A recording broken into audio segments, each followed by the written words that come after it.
Hello students and welcome to another class of terpenoids. Today we will deal with a very important compound farnesol. We will discuss about its occurrence and uses, then the structure determination of farnesol using the chemical method of analysis, and then the synthesis, which is the final proof of the structure determination, and finally the stereochemistry of farnesol. First of all, its occurrence and uses. Farnesol is a widely distributed acyclic sesquiterpene alcohol. As you can see the structure here, it is a 15 carbon chain consisting of 3 isolated double bonds and a primary alcoholic group is present. So it belongs to acyclic sesquiterpene, means 15 carbon atoms represents a class of compounds known as sesquiterpenoids. Important sources are essential oil of amaranth seeds, citronella, rose, acacia and balsam. It was the first sesquiterpenoid whose structural problem was solved, so it is very important from historical point of view. It is used in perfumery as it occurs in rose, acacia and balsam. And farnesol and its derivatives are important starting compounds for organic synthesis like squalene and phytol. Next we come to important point of structure determination of farnesol, which is based on chemical analysis, and the first step is the determination of molecular formula. It is done by elemental analysis, and empirical formula is determined using the chemical methods of analysis, and finally the molecular formula was derived as C15H26O. This molecular formula gives very important points about the structure of farnesol. First of all, you can see carbon 15 number, there is 15 number of carbon atoms. This means that it belongs to class sesquiterpenoid. And secondly, it contains 3 isoprene units. As you can see, C15, it means 3 isoprene units are joined head to tail according to special isoprene rule. And based on this chemical formula, the next point which is very important is the degree of unsaturation present in the farnesol. It is given by this formula on double bond equivalence given by x plus 1 minus y by 2. Substituting the values of x is equal to 15 and y is 26, we get dB equal to 3. This gives very important information about the structure. It means that either 3 double bonds are present in farnesol, or 3 rings are present, or a combination of both rings and double bonds are present. Next chemical analysis is based on this nature of unsaturation. On hydrogenation, it gives hexahydrofarnesol with a molecular formula C15H32O, and of bromination it gives hexabromofarnesol C15H26Br6O. This hydrogenation method gives very useful information about the structure of farnesol. As you can see, hexahydrofarnesol C15H32 and farnesol is C15H26. This hexahydrofarnesol was isolated and its molecular formula was determined using the chemical analysis, and it was given as C15H32O. Using simple mathematical calculation, we can see the difference between the two molecular formula is of 3 molecules of hydrogen or 6 hydrogen atoms. This gives information about the structure of farnesol, which shows that it contains 3 double bonds, which shows that it contains 3 double bonds. Now, what is the nature of these 3 double bonds? Are they isolated or conjugated? It is given by the UV spectroscopy. With the help of UV spectrum, we calculate the lambda max value, and it comes out to be 196 nanometer, which shows that the 3 double bonds present in farnesol is not conjugated in nature, they are isolated in nature. because if they were conjugated, then the lambda max value should be above 200 nanometers. Thus, another important information which can be drawn is by taking the hydrocarbon.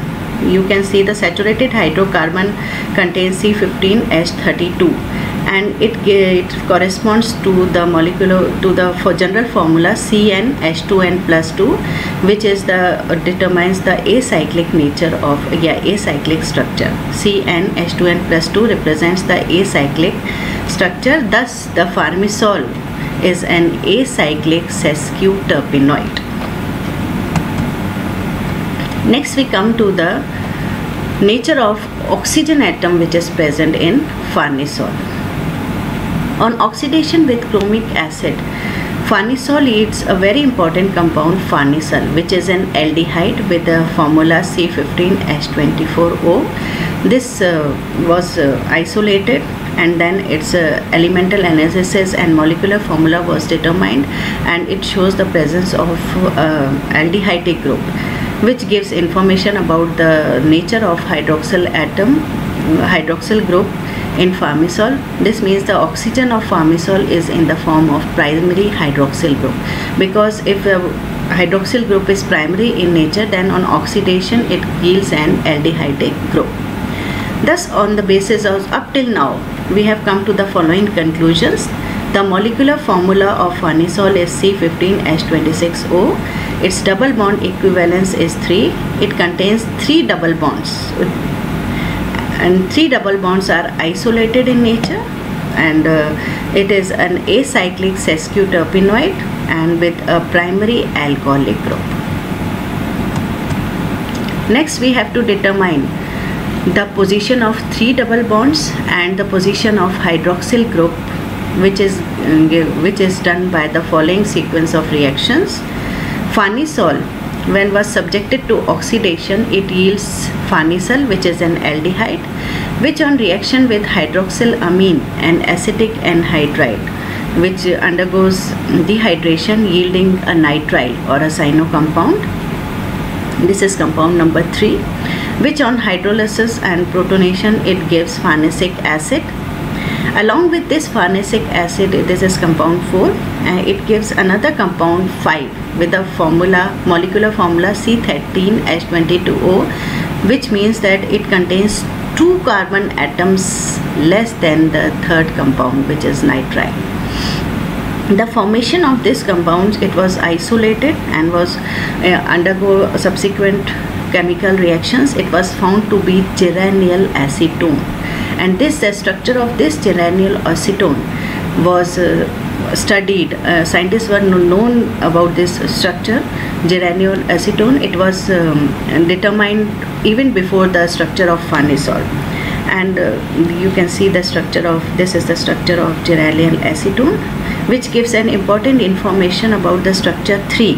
That means this structure 3 contains a nitrile group, which is alpha beta unsaturated nitrile group. This nitrile group, as it is alpha beta unsaturated, it undergoes retroaldol type condensation, yielding this geranyl acetone. Thus, this geranyl acetone, it is a key compound regarding the structure of farnesol, and the structure of farnesol can be explained with the help of this geranyl acetone. Now, next we come to the analysis or the structures which we have studied on the flow chart before.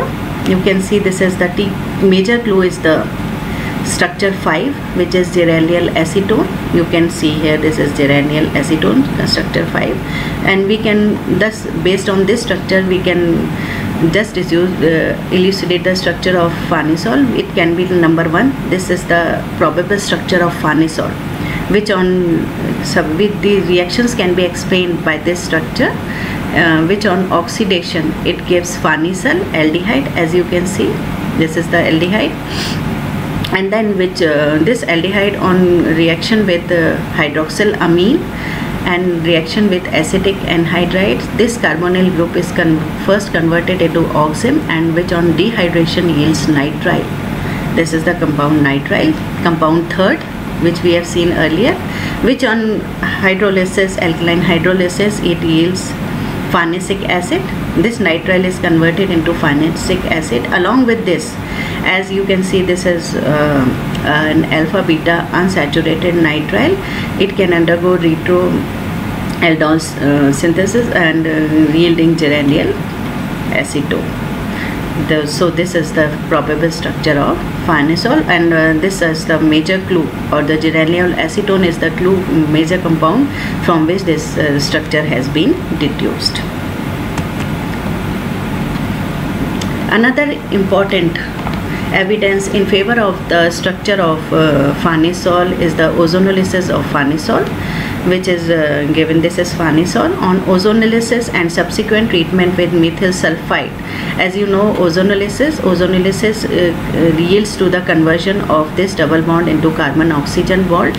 Three major compounds are obtained from this ozonolysis. As you can see here, ozonolysis, this double bond breaks, yielding acetone, a molecule of acetone, and from here this double bond is converted into oxygen, and here also this cleavage takes place, resulting in the formation of labyl aldehyde, and another compound, glycol aldehyde, is obtained from the cleavage of this double bond. Thus the three compounds, glycol aldehyde, acetone and labyl aldehyde, are obtained, which further gives evidence in favor of this structure of farnesol.